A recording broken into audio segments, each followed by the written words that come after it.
We think of Indianness, that we are rooted in our history, in our religion, our gods, our food, our clothes, the thousands and thousands and thousands of years of people in that land that still speak through us today.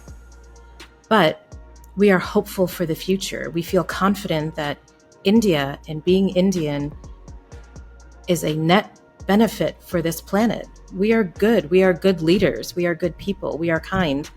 We're tough, and we can be nasty too, obviously.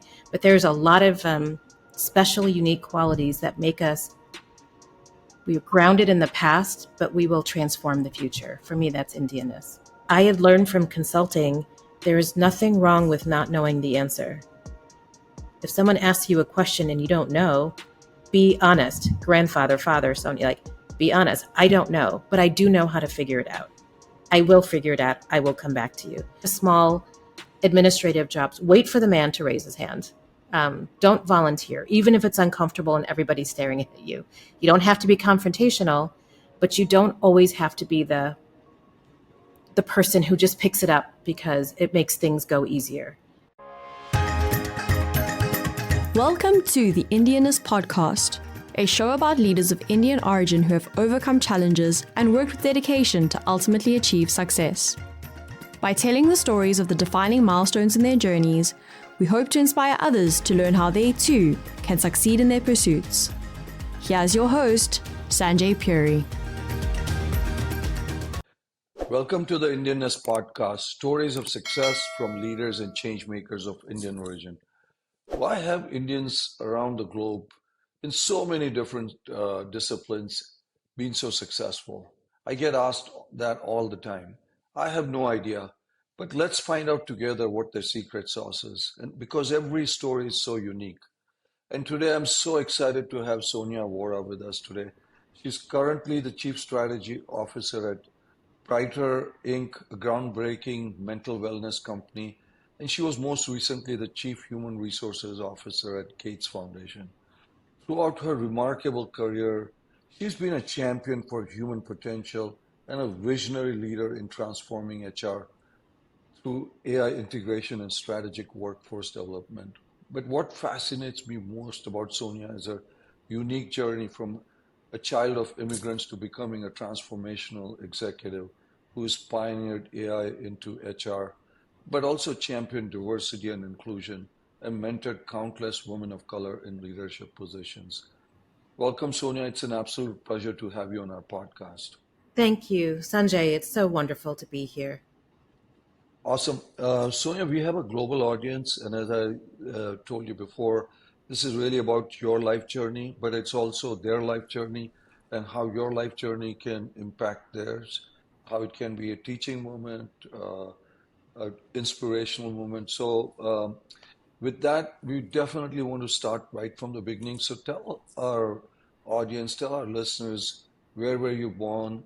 And then we want to know a little bit about, your parents, about your siblings, maybe even about your grandparents. So tell us where it all began. Well, it's such a wonderful question because it gave me the opportunity to talk to my parents a little bit more deeply. And I'd heard stories my entire life, but to actually get them, my uncle is visiting them from California. So I got the whole 360 view. So my father was born in Amreli, Gujarat. My mother was born and basically raised most of her life in Indore. And they ended up meeting at medical school. But their backgrounds were fascinating. My mother's father was in the military. I think she said for her entire life and until he passed, they actually lived under the same roof for only 4 years. He was fighting one war after the other, from World War II to the war with Pakistan, between Pakistan and India, Kashmir, Cambodia. But he was a huge, amazing supporter of her in a way that you didn't often see Indian fathers being that way with their daughters. Her mother died shortly after she was born. And so her grandmother did a lot of the raising. And she felt that her grandmother resented her, felt like if she weren't born, her daughter would still be alive. My mother was a preemie. She was in the ICU for a month. And so I think all of that led to my grandfather thinking of her as a miracle baby. But with her grandmother, she was repeatedly told, don't go to school, get married at 16, you're not a great person. And so she feels that made her tough and fearless.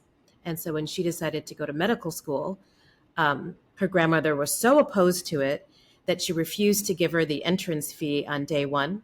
And this is such a story, I think, that represents my mother. She said, well, I'm going to go anyway. So she went to the medical school. She had a whole plan on convincing the dean, who had been a former neighbor 20 years before, and say, trust me, you know my father, you're going to get the money, but I don't want to miss one day of class. And she ran, and she was standing on the steps looking up, and she saw what she thought was a vision of her father in full colonel uniform standing at the top of the stairs. And she said, are you really there? And he said, I'm here. I got your telegram. I came from Kashmir. I said, I need time off. I already paid the dean. And she flew up the stairs and hugged him. And he said, I always believe in you. I always wanted you to be a doctor, like the doctor that saved your life when you were born. And so from that point, knowing that she had at least one person who completely believed in her made all the difference. My father was born to a mother who was 15, and his father was 22. And they had 4 kids by the time my grandmother was like 22. And he felt his father kept progressing in government. So they moved around a little bit. They were in Gwalior, Indore. He eventually became the textile commissioner in Mumbai. And one of the things that he remembers about his father, my grandfather, he's so honest, at that time, that position at that level was filled with corruption, right? People made millions just being in that role. My grandfather didn't. He didn't know how to do it. He didn't like it. He wouldn't even accept the Diwali gifts. He's like, that's not the way that this is meant to be. And so my father learned there's not a better life than an honest one. You never have regrets. You never have to doubt yourself. And so my parents met in medical school. They eventually came to New York. They both knew that America was where they wanted to be, where they felt like you could work hard and reap the rewards of your work. Other people wouldn't take credit for it, etc. But New York was not the America they saw in the movies and in the TV shows. They were like, it's crowded. And New York in the 70s was not the best place in the world. They were living on Times Square. So they met a doctor who said, why don't you come to Michigan? It's so much nicer. So they eventually moved to Michigan, set up their practices, and that's where my sister and I were born. Wow, that's a lot to unpack. Um, you're born well, first, before that, did you know all this before coming on the show, or this is something you found out? Because that's a pretty interesting background of your grandparents, especially. I did know a lot of it. I didn't know sometimes the specific details of the year they met or who they talked to even get this idea of coming to Michigan. But I definitely had heard the stories. My grandmother, my father's mother, she was not educated. She was married at 15, as I said. But if you ever talked to her, I felt like in another age, she could have been prime minister. I mean, her brain operated at such a sophisticated level.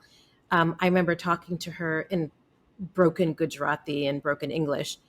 She knew senators in the United States. I mean, she knew politics at such a sophisticated degree. Her retention of and insights was incredible. And it always made me think of, the women that came before me didn't always have the opportunity. They definitely did not have the opportunities that I was given. And that's a sort of honor and a responsibility to say, but I do, what am I going to do with it? Well, that's fantastic. Real inspirational grandparents, and then parents. Did they come here, both of them are physicians, and did they meet in New York City when when they came here? No, they actually met in medical school. They went to MGM in Indore, Mahatma Gandhi Medical Okay. School in Indore. Yeah. My mother was actually 2 years older than is 2 years older than my father. So she was already in near residency. My father was doing the rotation, and he was doing an OBGYN rotation. So, you're on call, but you got to wait for the babies when they're ready. So they had many hours in the waiting rooms having coffee. So they were friends for 4 years. And it was getting to the point where, even though my grandfather was completely supportive of my mother, he's like, isn't it time to get married? And she said, well, uh, sure. And then my father wanted to marry her, but found out his parents absolutely did not approve of my mother. She was a different caste from a different region. She was older. She was professional. And more important, they wanted to arrange the marriage. Mhm. My grandfather immediately fell in love with my mother. That was not an issue. But at one point, they did decide to get married because my father said, they don't approve. I'm so angry. And my mom's like, I knew he was the right one for me when he said, but they don't even know you. And they said, no, I would like to marry you anyway, if you and your parents are okay. So, yes, they were fine. And so when my mother met my grandmother, at one point they were alone. And my grandmother, again, I told you, she was very savvy. And she said, you know, I just don't think this is right. Kirit, my father, he's very naive. He's very innocent. And I don't think this is right. I think you should say no. And my mom said, I don't know how this came to me, but I said to her, okay, that's fine. I will say no if that's what you want. But just know that your son will never be the son that you think he will be, that you want him to be. He is not going to be happy with this decision. He's going to go to America anyway. And really, it's what your decision is, not what I should do. And my grandmother was quiet for a few minutes, and she said, you're right. And so they went forward, they got married, and they had both wanted to come to the United States, and there was a way to apply. It's called the Green Book, and so they did. My dad came to New York first, where my uncle was at a St. Clair Hospital, and then my mother joined 4 months later. Fantastic. What a great story. And I want to come back to that. So you were born in Michigan, right? Yeah, Detroit. In Detroit. Um, what do you remember? Talk a little bit about your early years. What do you remember? Were you the oldest, Sonia? Yes, I'm the older of two. I remember my parents lived in a medical apartment. I could have been more than, I think we moved to the suburbs when I was 3 or 4, but I do have these very strong memories of this medical apartments, which is near the hospitals. It was all filled with residents and doctors and all their kids. And we would have big Indian fueled parties in their rec room. And I remember thinking that was so fun. What I didn't remember, and I've always sort of regretted not being able to speak Hindi or Gujarati fluently. And there were many family members that I wasn't able to get as close to because of that. But my parents had told me, you didn't speak for 3 or 4 years. It was very concerning. You just didn't talk.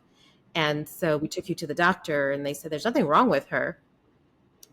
And then one day they put me in front of the TV, and some cartoon was on, and suddenly it all came out. And I think they realized what happened was, because they were speaking Gujarati, Hindi, and English in the house, I just didn't know how to talk.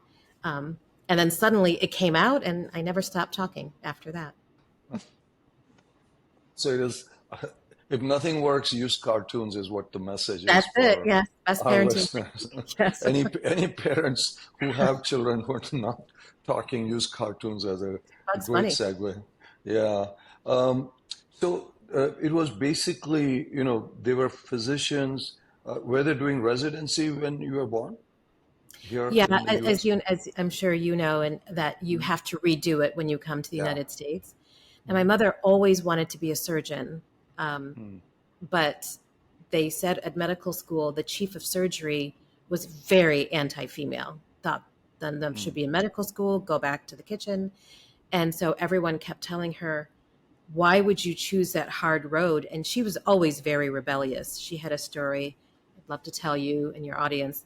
Mhm. Um, she told a visiting professor in anatomy from Punjab that he was wrong on a fact. And he said, I'm not wrong. And she's like, yes, you are. And he said, all right, go get the book. But if I'm right, I'm taking 25 points off your score. You'll still pass. She was always number one in her scores. Mhm. If you'll pass, but you won't be number one. If I'm right, I'll give you 25 points, will be the most I will ever give a student. So she ran to get the book. And outside, her local professor is, why are you challenging this man? What are you doing? Like, it's so disrespectful. She's like, but I'm right. And so she got the book. And she's like, she showed her local professor. She's like, look on page 30 and paragraph 2. And he said, oh, you even know the page. Like, I know. And she was right.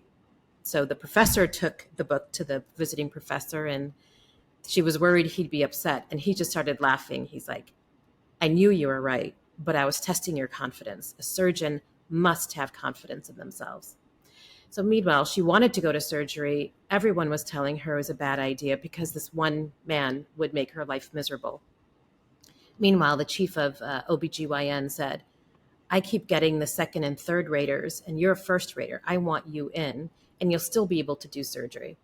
So she went into OBGYN. She liked it. She came over. Obviously, they had to redo their residencies. My dad was a urologist. But after she had my sister and me, she's like, OBGYN schedules are way too erratic. So she retook her board exams and became a family practice physician and had her own practice for many decades. So yes, we were born while they were doing their residency. And then eventually, as they moved into practice, we moved to the suburbs. Oh, fantastic. So, talk just a little bit about what kind of environment. I mean, you talked about an Indian fueled environment with obviously uh, multilingual, as you said, there was Gujarati, Hindi, English going on, which kind of stopped you and suddenly it came out. Um, what was the environment like growing up? You know, was there an emphasis on studies? Was there, what was the emphasis like at that time? So we moved to the suburbs, and the Mhm. closest private school happened to be a Baptist school, Mhm. which is a more evangelical Mhm. denomination in Christianity. My parents obviously knew the Catholic schools in India. So Mhm. I went there from preschool to fourth grade. I became a real Bible thumper, Sanjay. Like, I was told, like, if you don't want your friends to go to hell, you've got to convert them. And my parents were open. And I think at one point they began to realize this is a little weird. And so we ended up we went to a more open private school. But but my parents were always extremely loving. And I've always felt like they liked us. They just didn't love us. They were busy. They were always working. And sometimes my mom today will feel like, oh, I see parents today and they're involved in every single aspect of their child's life. We weren't. And I said, no, you weren't. But when it was your choice, you chose to spend it with us. When you weren't working, they never needed time off from their kids, like a weekend away. Every restaurant, every dinner, every trip, we were with them. So I remember it being, they loved us and they liked us. They were very, very open. Like, whatever you want to do it. In fact, they taught us, like, you're two girls. You need to learn to make money, not to be rich, but have a skill where you can always earn your own way. So you don't have to rely on someone else for your life, because that's what gets you in bad situations where someone doesn't respect you or maybe even abuses you. So I always remember they taught us to be independent, to have our own mind, and to uh, take care of each other. Studies were important, but it was also about, take care of the family, take care of each other, and take care of yourself. So obviously they were busy, didn't have as much time, and times were different then, obviously. But there was a focus on education. You first went to this Baptist school and then you moved over to this private school. Was there any kind of pressure from them in terms of studies for you? Hey, you need to, um, you know, be top of the class or something of that nature? No, they didn't. We did well in school, and Mm-hmm. um, our parent teacher conferences were always positive. So I don't think they felt like they had to, but I think it goes back, like they expected it. They expected us to be making A's, but they didn't sort of beat us over the head to say, you must do this, you must do that. They never use that. They never in their life use their phrase, you have to be X, you must do this. They just Mm-hmm. said, do well, respect yourself, work hard. Um, and, they obviously were born at a time after World War II partition. My mother said, she was very young, but so, those young memories are so visceral. She remembered the latter aspects of partition where she's like, we had been living in this integrated Hindu Muslim community. It was for centuries. And all of a sudden, and in a young mind, you don't know why it's happening. Suddenly it was ripped apart. It was violence everywhere. All her Muslim friends left and she didn't know why. And she said, and she saw people lose everything. And my parents always taught us, the world can take everything away from you, but what they can't take away from you is your love, your education, and the fact that you can take care of yourself. So that goes back to that it's important, but it's important in this way of how to live a good life, not we're projecting our desires on you. So there wasn't as much pressure because obviously one of the things we joke about, at least in this podcast, is that there are basically, it's a two choice from a career standpoint, and we'll come Right. to that. It's the being a doctor or an engineer, and there are only two kinds of grades that are acceptable. It's an A plus and a grudging A. That's right. And that's what we talk about. But it doesn't appear that was the case for you Mm-mm. because if you really think about it, both your parents were physicians. Now, you are not, I don't know about your sister. Is she a physician herself? No, she's a business leader, sales, marketing, chief commercial officer. So very senior executive as well. Okay. And So, Sonia, just taking this thread a little bit, obviously, you were in this private school. There was no nudging you to kind of go into medicine at all? no, not at all. In fact, one thing I was going to say before is I give my parents a lot of credit for my many decades later when I got into HR and leadership development, obviously reading and learning a lot, observing. There's nothing more powerful than intrinsic motivation. We all have it. Um, we have the desire within us to grow, to develop. It can be suppressed, it can be redirected, but it is so much more powerful than extrinsic motivation. If someone's telling you you have to do something, you might do it. But if the inside of you is saying, where's my path and where's my passion? That is unquenchable. My parents always nurtured that. So it was a little unconventional compared to our other sort of Indian friends, where their parents were much more, you must do this, you must do this. Um, and some of them, you might say, traditionally succeeded.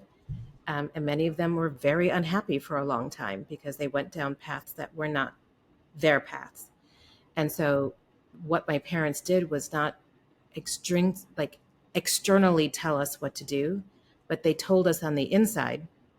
They encouraged the blossoming of who we were on the inside every day.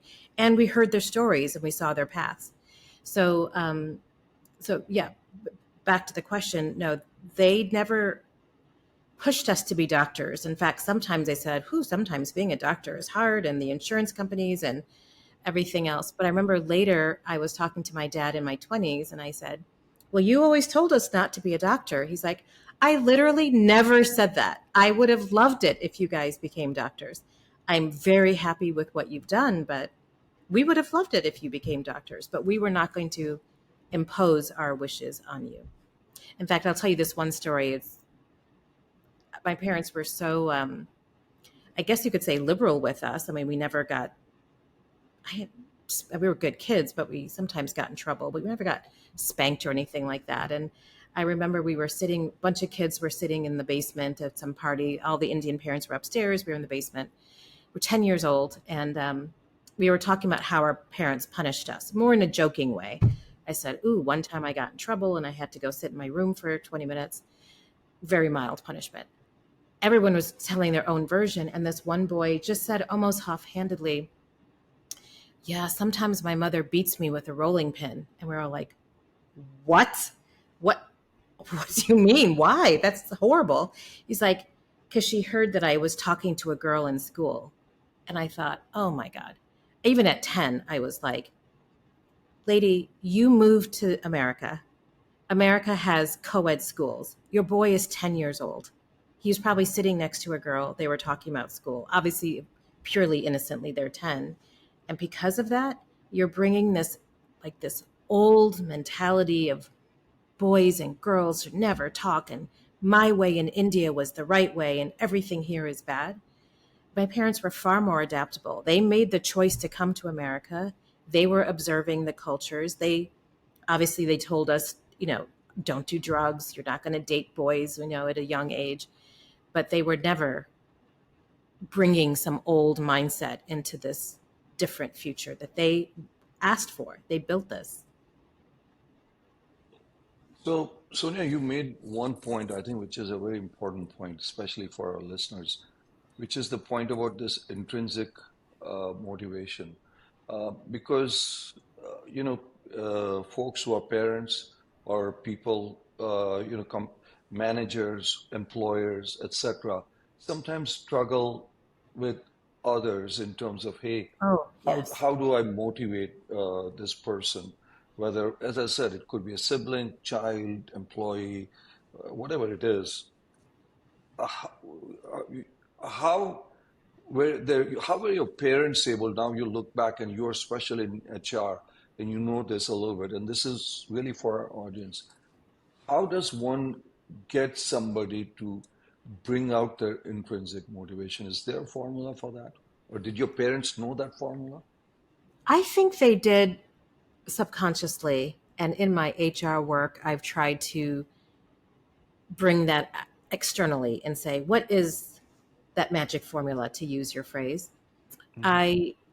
A very influential book I read was Drive by Daniel Pink. And it starts off by sharing an anecdote of a study that had people coming in for a scientific study, but they were sitting in the waiting room waiting to start. Mm-hmm.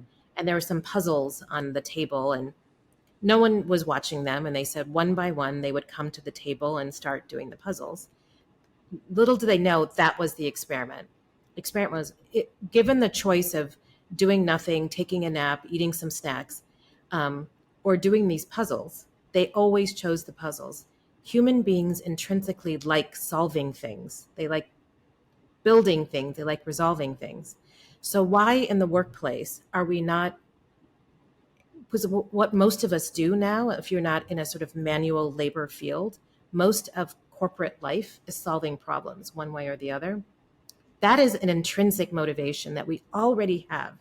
And yet, the way we construct management hierarchy or how to have expectations, or it suppresses that. So no one can motivate someone else. They can only unlock their own internal motivation. You think about elite athletes, they already are they're going to climb that mountain, run that race. So what's the point of a coach? The coach is just to keep unlocking what's already within them. What's the point of a manager when someone is already intrinsically motivated and qualified for that job? Your job is not to make them do something that you think they should do. Your job is to unlock in them their deep stores of potential and qualifications. And how do you do that? You actually have to look at them. We talk about vision a lot as a leader, and that often means, What's the future? Where are we going? Let me paint a picture for you. And that's important. I have to know where you want to take us for me to want to follow.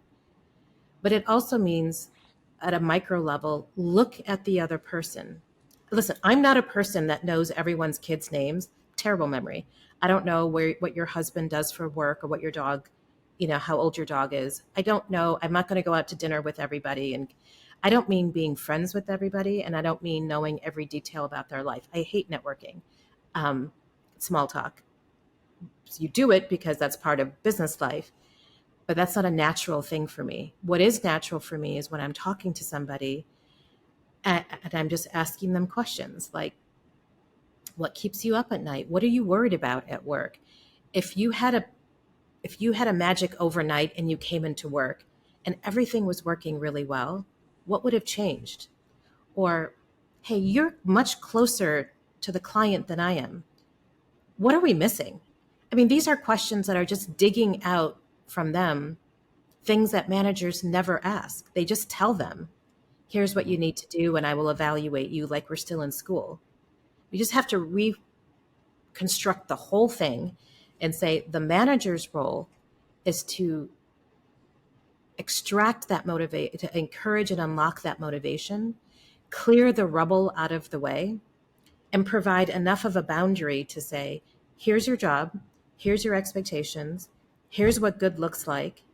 And if you do well, this is the reward. If you don't do well, here are the consequences. And that contract should not be changeable. Like, we understand that's true. And it's consistent with everyone else on this team. After that, if you've got an employee who likes what they do, who comes into work every day, like no one comes in wanting to do a bad job. Everyone wants to do a good job. And you understand how are they experiencing their job? What could you do to make it better? You take an interest in that, you will unlock their intrinsic motivation, and you will be, I've had 20 years of seeing over and over again, hundreds of people that I've managed. What comes forth from that is something you could never have imagined being possible. Mm-hmm. No, that's very, very helpful, especially to folks in our audience who are dealing with people, dealing with employees, etc. Sonia, coming back to growing up, so you went through this school in the suburbs of Michigan. Uh, when you were finishing up school, when you were looking at college, what what kind of decision points, how did you figure out where to go, what to do? Tell us a little bit briefly about that. Sure. Well, high school was hard. I went Hmm. to a very elite private school. My class in particular were very unpleasant, cliquey. There were some very rich kids who were just didn't treat people very nicely. And there weren't a lot of Indian people where I lived at the time. And if there were, they were all going to Country Day, which was the math and science school. We were at Cranbrook, which was the more art school. And so aside from some of the friends that my parents had made, I didn't know many Indian people. Our temple hadn't been built yet, so I didn't know where all the community was. Obviously, I'm sure many of your listeners, at least U.S. listeners, would know that Detroit has had a lot of racial tension for decades between Hmm. black and white, and so we had a lot of conversations about that between black students and white students. And I remember sitting there just saying, "Wonder where I fit in? Am I more of an experience that a black student might have or a white student would have?" um, I was treated very differently. People didn't know what to do with brown skin. I remember kids asking me if I just came back from Florida because I had such a nice tan, or being told, "Didn't you take a shower today because your skin is dirty? Your house smells funny," or, "What are those clothes that you're wearing?" And so I always felt like I didn't fit in. Now, I think a lot of people feel that way in high school, but I didn't know where my group was. And I Hmm. knew that going to college, I knew I didn't want to go. I wasn't quite ready to move far away from home. So I was looking at schools in Michigan. And there was obviously University of Michigan, which felt extremely overwhelming to me. And then there was a small sort of private universities, which is where I went to Albion College in Michigan. It's a great private small school. I felt like suddenly I blossomed. People were treating me differently.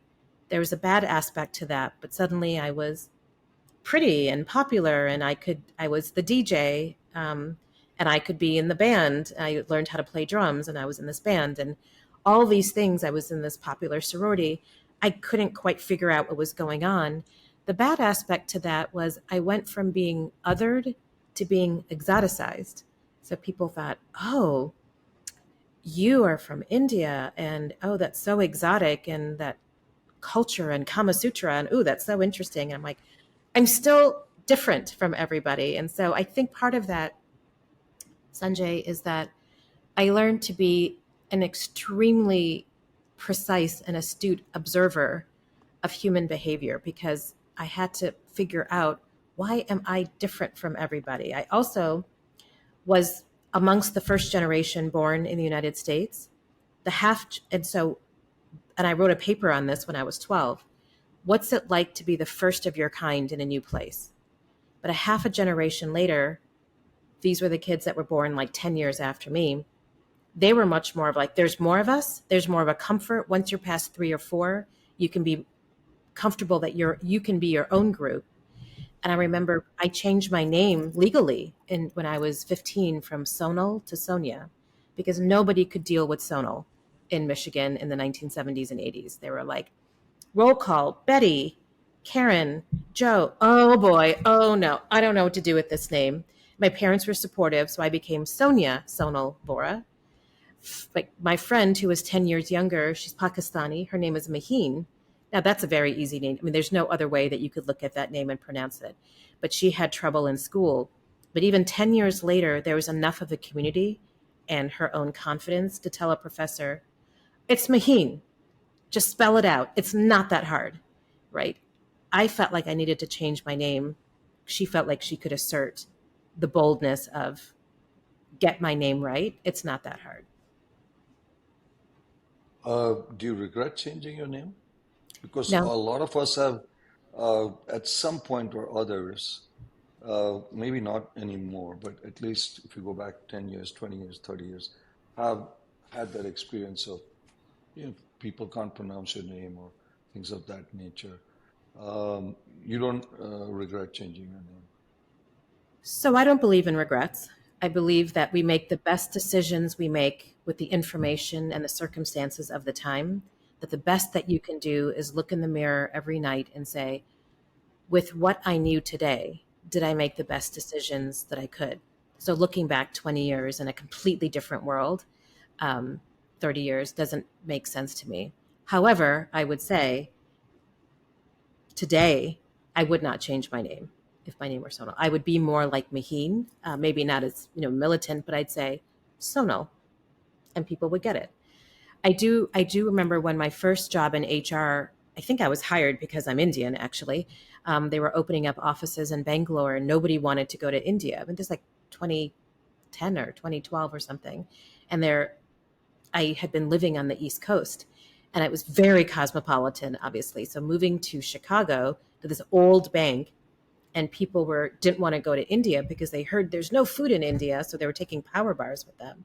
Then I show up for an informational interview, and they said, would you be willing to go to Bangalore? Like they were offering me a chance to go bite a tiger. And I was like, obviously, you're going to pay for me, business class, 5-star hotel, do some fun work in a startup. Yes. And so that began my HR career, because I kept taking jobs no one else wanted to do. And there were a lot of Southern people from Southern India there, and I could tell they all shortened their name to like a letter. And I started asking them, like, but I want to say your whole name, like share it. They're like, no. And I was obviously senior, and they were younger and junior. And sometimes they did, and they seemed happy. But then I also realized, but am I making them uncomfortable? Like pushing them, like they decided to shorten their name. They don't want to make a big deal out of it. A name is a really big deal for people. And I don't know that I've ever reconciled asking someone, forcing them to tell me their full name as if I'm being more inclusive, or actually I'm imposing my worldview that you should be able to tell your name. Screw everybody else. I haven't quite figured that one out yet. So, do your parents call you Sonia or Sona? My family calls me Sonal. And then it's funny because I didn't want my name to be a thing, right? Like I'm just call me Sonia. It's a multicultural name. Everyone sort of has it in their culture. And but a friend of mine from high school came with me to college and she called me Sonal. Then everyone's like, but what's Sonal? And I'm like, that's my Indian name. But we like that better. So then half the people that followed me. And then people didn't know how to spell Sonia, even though they were emailing me, they would spell it wrong with a J or a Y. And they would add their own pronunciation to it, like Sanja, which I'm like, first of all, that's not a name. Secondly, God, so my name followed me. And one time, when you're in team meetings and everyone says, share one fact that people don't know about you. Now, this was like 3 years ago. So I said, well, you probably don't know that I was born with an Indian name. And then I changed it. I've now been Sonia for 30 years. I was, Sonal for 15. And so one guy took it up and it's like, he started calling me Sonal. And I'm like, okay, Dave, I didn't know how to say this to him because I thought it was really sweet of him. He wanted to be very diverse, inclusive. And I said, David, I really appreciate that. But actually, that's just my family name now. I've now made that like my special name just for my family, not for you. And he understood. And No, that makes a lot of sense. Um, Sonia, when you obviously went to this small college because obviously you didn't want to go to a very large college.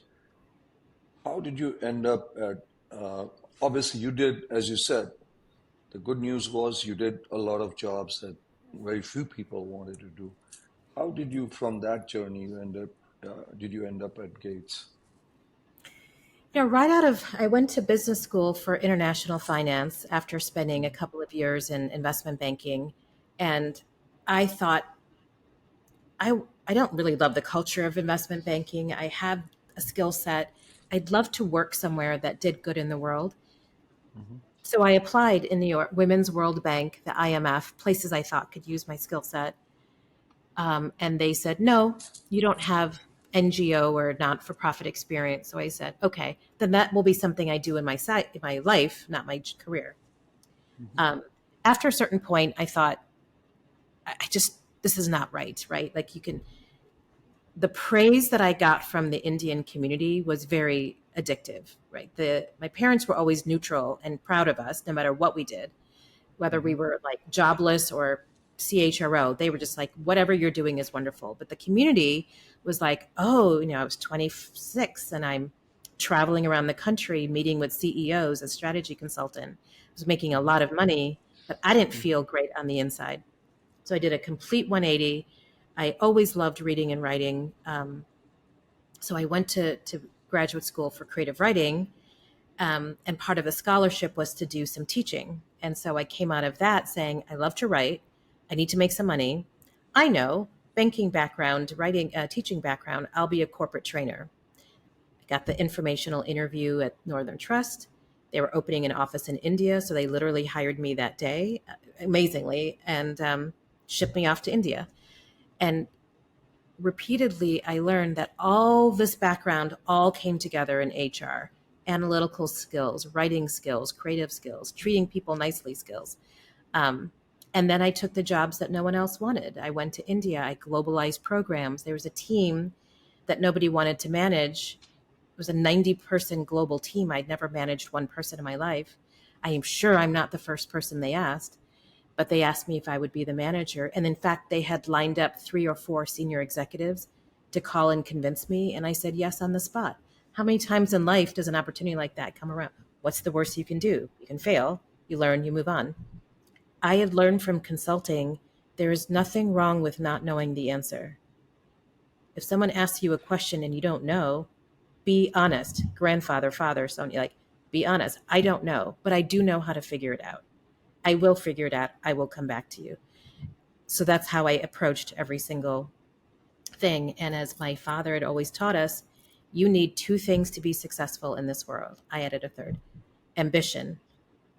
male, female, old, young, race, gender, anything, you have to have that internal drive, that ambition to grow, to develop, to achieve, and imagination. You have to be able to dream differently than what your life already is.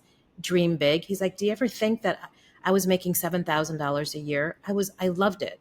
I knew I would make more, but I'm like, I'm going to go get a nice house in the suburbs. And it's like, you're a fool. You can't afford it. He's like, yes, I will. I will work hard and I will achieve it. And my third one that I add is empathy. In a world that is increasingly technocratic, fractured, politicized, outrage is the currency of the time. Empathy, being able to look at other people and try to see how they see the world, and that they see that you actually are genuinely interested in them as people, not as performers or a ticket to the promotion. That builds connections, it builds trust, and then ultimately your teams are going to do well. So I just kept making my way up the ladder, and then I got the magic call. Hey, we've got this role open at the Gates Foundation. I thought, oh my God, 15 years ago, I was told I would never get a job in one of these types of organizations. This is my ultimate dream, to be working for the largest philanthropy in the world on a global scale. Once I got in there, complete chaos, fixed, built, cleaned up. And the next thing you know, they asked me to be the CHRO and take on the hardest project ever conceived of that had been sitting in a quagmire for 10 years. And that's what I did. So that's how I got there. So, Sonia, for our audience, let's talk a little bit about some key inflection points in your life. I have a little bit of an idea, but I really want to hear from you. I'll throw some things at you, but you tell us, because an inflection points, which when you look back, you say, hey, if it had not gone this way, things would have been very different, or decisions you made, or maybe decisions that were made for you. Going to a small college, was that an inflection point in your? A major inflection point. I thought, well, after 1 year, I can always apply to a bigger or maybe more prestigious school. I always loved the idea of Princeton, for example. But after year one, and I had the grades, I mean, I had done all these extracurriculars. I was like a 4.3 student. I mean, I was doing amazingly. I thought as a transfer student, it's a little bit, at the time, a little bit easier. And I decided not to. I told you I don't believe in regrets, but there were times when I definitely wondered, as I came out into the workforce and I was competing with people who went to the Ivy Leagues, who had all these contacts and connections. Ooh, should I have gone to a bigger school? Now I see my nieces getting older and applying and going to colleges. And I remember thinking, it matters. Where you go to school in terms of a resume matters for a few years. It does open doors. And then once you're in, it's about you. Where you go to graduate school is maybe even more important. So I did know that when I applied to business school, I needed to go to a highly prestigious name, like good school, obviously, but a names Ivy like Georgetown. And that meant more. But I will tell you also that I remember sitting in a meeting 15 years later and realized, I don't know how this came up. Everyone was talking about where they went to college. And 5 out of 7 of them went to Harvard. And I thought it was amazing to me that, like, Harvard's a great school. I would have gone if I had applied and gotten in, but also it didn't matter. We were all in the same job 10 years later, like doing the work. And so that was a major inflection point. What I think it gave me, though, Sanjay, was the confidence I did not have. I had confidence because my family liked and loved me. I did not have confidence in high school. I had a mean class. I was treated really differently. I was not one of the big rich kids with the fancy clothes and everything every time. I looked different. My hair, my clothes, everything. I just was not. I felt very bad about myself. College changed that.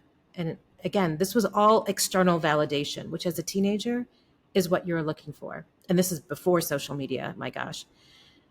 Suddenly I had all this external validation in college that I was bright, people liked me. I made friends. I could do lots of different things. And so more good than bad, it was a major inflection point. You blossomed out there. So that was a major inflection point. Let's talk about, and that was a decision you made yourself, right? Yeah.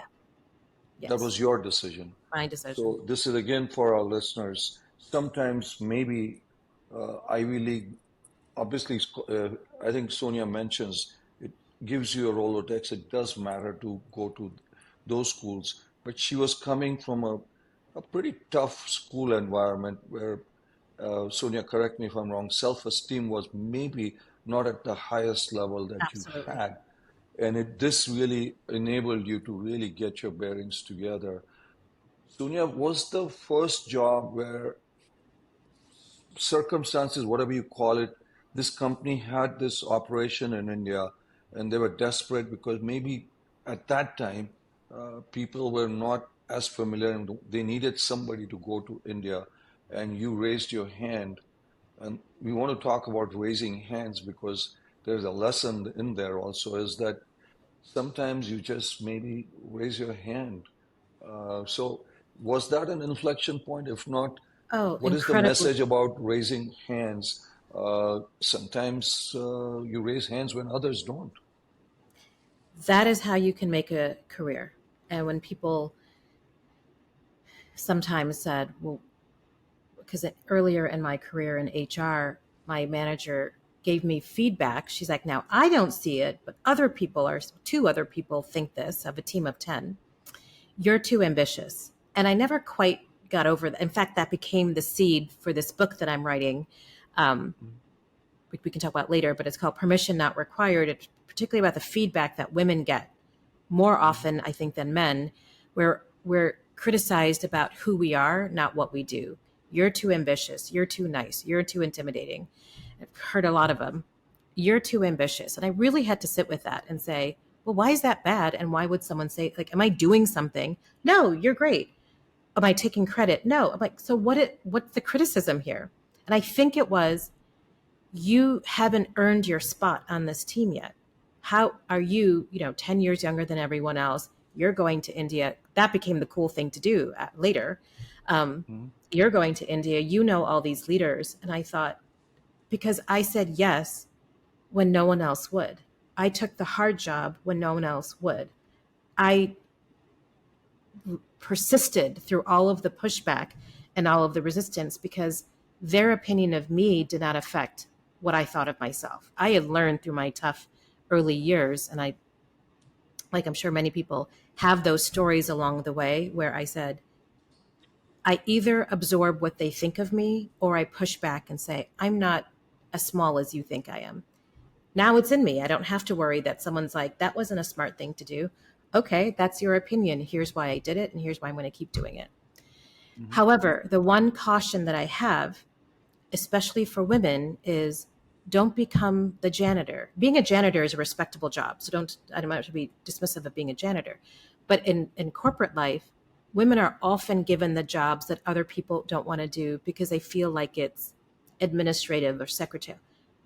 Tell me, audience, how many times in a meeting when someone offers, like, can someone be the note taker? How many times is it a woman that does that versus the man? Hey, can someone organize the birthday party for Ken and order the birthday cake? Why is it the woman that does that? Hey, we need to organize this event for clients. It's no one's job. Why are the women doing it? That's what I'm talking about. Don't take the small administrative jobs. Wait for the man to raise his hand. Don't volunteer, even if it's uncomfortable and everybody's staring at you. You don't have to be confrontational, but you don't always have to be the person who just picks it up because it makes things go easier. Now, I'm talking about doing the hard and tough projects. Make sure that you know what you're getting into. You got to have some strategy around it. Who's your sponsor? Who's got your back? What's the budget? What's the timeline? How much freedom are you going to have to do what you need to do? You got to be smart about it. But when you raise your hand and do the hard job, you will jumpstart your career to levels. You will leapfrog. And yes, maybe somebody will say, you didn't earn your spot here. And I'll say, yes, I did. Because I did more in the past year than you've done in the past 5 years. Great points, Sonia. So I think what she's saying is, do the hard jobs, make sure you get credit, but don't do. And I think all of us are guilty, to be very frank with you, when, hey, take notes, get the party organized, etc. Don't always raise your hand. Wait for others. I think that's a great point that you make, Sonia, especially for our listeners. Sonia, is there any other inflection point besides this that our listeners should be aware of before we get to a couple of very other important questions I want to ask you? Well, the one that maybe I'll mention that's more recent, is there came a point at the Gates Foundation where I had been there for 5 years. I had done the really hard thing, a couple of Hmm. other projects, rebuilt the HR team, had quite a good um, reputation there. But we were heading into an era of more a different type of leadership would be required. And, our CEO was making some major changes in the organization that I Hmm. was not a fan of, to be honest. And so I Hmm. thought, I came here to do a certain amount of work. I did it. I can feel really good about it. The next phase, which I could be a part of, is another 5 years. And now here came the moment where I don't know if I would have been able to make this decision 10 or 15 years ago and say, I am ready to do my own thing. I am ready to move out of traditional corporate life. And if not now, when? I want to write my book. I want to work for a startup again. I don't know what the future looks like. This is a more certain future. This is an uncertain future. And I kind of go back to what my parents' lesson of life is. They moved halfway across the world at a time without phones or they didn't have any money. They had $100. They snuck $100 because India wouldn't let you take more than $8 out. They snuck Hmm. $100 in their camera case, and that's all the only money that they had when they moved to America. They had no idea what the future would be, but they had confidence, they had a support network, and they said they had this deep belief. And I know sometimes it doesn't work all the time for everyone, it's not in a fair world. But if I work hard, I'm smart, and I treat others kindly, I'm going to be okay. And that's the leap that I've taken. Ask me in 5 years if it was right or wrong. I don't know, but there's no way it can't be the right thing to do if I follow those lessons. I think it's a great leap because, as you said, having ambition, treating people the right way, doing the right thing, how can it go wrong? And these are amazing times, Sonia. Um, and we can talk a lot about that. Um, we have a short window, Sonia, and there's a bunch of things I want to get through. Sure. So if I can ask you to just quickly walk our audience through a couple of things which are, I think, important to them. Um, Tell them a little bit quickly if what are a few of your most cherished childhood memories, just one or two or three briefly, because it really reflects on who you are and the decisions you make. I remember being taken to my parents. They had an Indian community, like I mentioned, and I don't know how old, 5, 6, 7 years old. There's nothing more magical than getting sleepy as a child, and there's like party and lights and clinking glasses and laughter and music, and you're just like in the corner with my sister, and we were getting sleepy, and so you're half conscious, and all you sort of feel is warmth, love, laughter. I remember moments like that very emotionally more than visually. um, I also remember going to India. My grandfather and grandmother lived in Indore, my father's parents, and I was really close with my grandfather. I just adored him. My mother's father died when I was one. He had one of those flat swings from like a tree, and we would we were both on the quieter side of the family. And usually in the afternoon, we would find each other, and without saying a word, we would just go sit on that swing set and just swing. And sometimes he'd start to tell me stories about his childhood or like mythology or, like the gods. And I also remember that as just a time of being very connected and rooted to my Indian history. Awesome. Warmth, food, lights, laughter, um, and connectivity with your roots. That's why we call the show Indianness. Um, uh, Incredible. Sonia, every guest on our show talks about the role of mentors. Briefly, have there been mentors? And mentors come in many different shapes, sizes, can be parents, grandparents, and we hear this constant message from you about your grandparents, as well as about your parents, colleagues, etc. Have you had mentors? What do you think of mentors briefly in your view? I think they're incredible. They're organic. I've run mentoring programs and where you just assign people like matchmaking, and it can kind of work if both sides are participating, but there's nothing better than organic mentorship where somebody, as they start getting to my age and older, um, actually want to look towards the rising generation. They're not just concerned about their own growth, but what can I do to help you on this road, which can be very rough and difficult. Maybe I can avoid. But yeah, I've definitely had mentors, people who just were there at the right time. Like when I first became a manager, my manager said to me, always go for being respected, not liked. Because if you go for being liked, you'll be neither. If you go for being respected, you might get both. I never forgot that. I've seen managers who want to be liked, who won't give the tough message to the one person, which means the whole team suffers. Um, or they want to be friends with all of the executives at the risk of losing their own team. But I also really believe in being an advocate. So you take mentoring one more step and say, are you actually doing something for someone else? Like if there's a promotion opportunity, will you say, hey, I think Karan is ready? And people might say, well, that they're so quiet and they don't talk much, but they're really smart and they really have a lot to offer. You can do more. Or I've seen it all the times in meetings, where a woman or a younger person gets talked over or no one listens to them. And then 2 minutes later, someone makes the same point. And will I interrupt and say, I actually think that was something that Rishi was just saying. Rishi, why don't you tell us more of your thoughts? So I think mentoring is really important, but I also think when you can, couple that with external action to create space for that person to make sure they're being seen by others, not just by you. Great points. I love that point about being respected, not liked. And what you're saying is be an advocate for others. If you see them not getting the respect, Sonia, those are great points.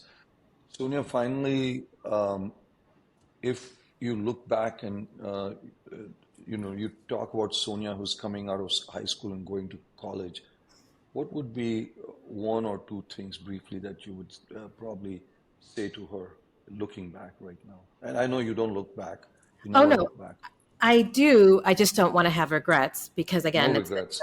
This is just a is conversation with yeah, but if I could Sonia. give advice to 20-year-old me, I'd say don't spend so many years trying to prove to other people something. I had a professor, well, it doesn't matter. I won't tell the story, but I needed to prove that I was good at math. I needed to prove that I was good at business. I don't know who was paying attention. Nobody cares. But somehow I was in this prove, like I'm smart, I'm capable, I'm tough, especially in investment banking and consulting, really, really hard. Um, and I was spent a lot of time proving. And somewhere when you cross over, and I did so through a very difficult period of my life, um, I was like, no, the joy is in improving. And the growth, like Satya Nadella, someone I really respect, talks about Carol Dweck's growth mindset as his leadership philosophy. That's joyful. Proving to other people something, that's not joyful. That's energy draining. Going within and saying, how much better, bigger, smarter, kinder can I be? That's joyful. I would have said, don't worry about other people as much. Just focus on your own joy. Focus on your own joy. I think that's great. Um, So, Sonia, our podcast is called Indianness. So, we ask this question to all our guests. What is your definition of Indianness? Well, as you can probably tell, I love visuals and poetry and writing, writing a Mhm. book for the first time. I'm very excited about this. I don't remember how I got here, but we were in a wedding in India, in Rajasthan, in this beautiful area. And I was 13, 14. And I remember breaking away from the wedding, and I had similar themes of lights and noise in the background. But I was standing outside in the grass, and the stars were drilling out of the sky. There was no air pollution or anything, and the moon looked different. Like it was crescent, but it was upside down. It was a direction I had never seen in America, and I remember staring at that, thinking, "I'm at a different point on this planet. The moon is a different angle. The earth feels heavy and grounded. It's millennia old. Like in America, everything can feel very lightweight and fast moving. But in India, in this moment, looking at the moon and the stars and the sound of laughter and music in the background, but me in the dark in this grass, it was like I literally felt rooted, like something was pulling down from me into the ground, but it was enriching, not draining. And many years later, a few years ago, I went to India on a business trip with the Gates Foundation on Aadhaar and their digital public infrastructure, and which is the leader in the world. India's digital public infrastructure has transformed the economy, lives of women. It's truly remarkable. And there's a Mhm. feeling of anything is possible, India rising. I love this country, America, but we don't have that feeling right now. We feel like we're fractured and we're losing something. So being those two things together make me think of Indianness, that we are rooted in our history, in our religion, our gods, our food, our clothes, the thousands and thousands and thousands of years of people in that land that still speak through us today. But we are hopeful for the future. We feel confident that India and being Indian is a net benefit for this planet. We are good. We are good leaders. We are good people. We are kind. We're tough, and we can be nasty too, obviously. But there's a lot of special, unique qualities that make us, we are grounded in the past, but we will transform the future. For me, that's Indianness. Wow, that's a great tagline. Maybe the government of India should use. Grounded in the past, grounded in the past, but transforming the future. Fantastic. Sonia, finally, very briefly, you said you're writing a book. Can you tell our listeners what is it about and when is it coming out? Oh, sure. Right now, it's provisionally titled Permission Not Required. Of all these decades of working in leadership and with women, I've noticed Mhm. that women get told feedback about who we are, and I call them the quiet binds that shrink us. If you're too something, you start shifting and getting smaller and smaller until you've lost yourself. And so every chapter is titled You're Too Something, and it's part memoir, part cultural critique, stories, and a path out of that. How do I recognize that this is what's happened to me? And how do I break out of these binds and actually become fully, wholly me? I'm hoping that it will be published either later this year or early next year. Oh, fantastic. Can't wait, Sonia. Thank you. Sonia, thank you so much. Your journey as, child of immigrants, somebody who maybe didn't feel right, maybe in school, to you know coming across to being a leader of HR, and as you said, the largest nonprofit in the world, but is really truly inspiring. But also your commitment to diversity, your the ability to bridge cultures and also be proud of your roots. I think that really exemplifies the best of what Indianness really is and what Indianness contributes to the world. So, your story reminds us all, I think our listeners, that multicultural background isn't just an advantage. It's a superpower that It enables is. us to really enable complexity and create meaningful change. So thank you so much for sharing your insights with us and about your family. And look forward to continuing this dialogue. Thank you so much, Sonia. Thank you, Sanjay, and thank you for the opportunity to come and share and for this podcast. It's doing a lot of good in the world. Thank you.